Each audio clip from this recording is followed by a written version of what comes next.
The Perseverance rover is currently driving a 3-mile journey to get to the Jezero River Delta. We're here at NASA's Jet Propulsion Laboratory, where the rover drivers are planning to drive.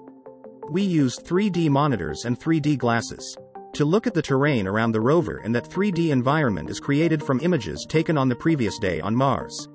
Over the past year, the rover drivers have taken a very active role in Perseverance drives. Currently, though, we're just trying to drive as far as we can. Every day, so we're relying more on Perseverance. Yes, self-driving capabilities. That means instead of the rover drivers choosing exactly where to turn and what rocks to avoid, we're letting Perseverance choose on its own. We give it specific stops along the route, but it chooses how to get there. And we trust it to avoid the hazards along that path. The rover's self-driving ability is very similar to self-driving cars on Earth, but there are different challenges. Perseverance needs to look at rocks, sand and other types of hazards like craters and large things like cliffs, and it needs to avoid these to keep itself. This is one of our tools to look at how drives performed on Mars.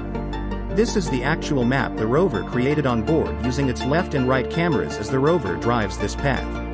It's using this map to identify which paths are safe to drive.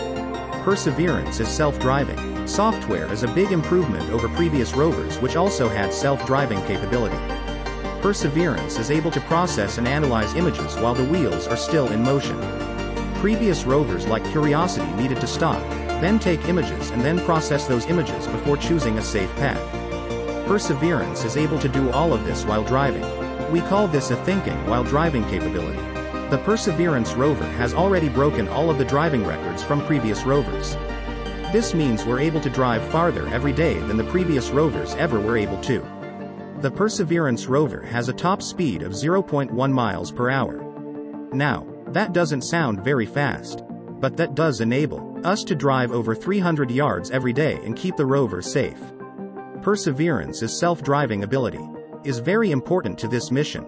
It allows us to get to the Jezero River Delta as fast as possible, and that gives the science team as much time there to study the rocks and collect samples for future return to Earth.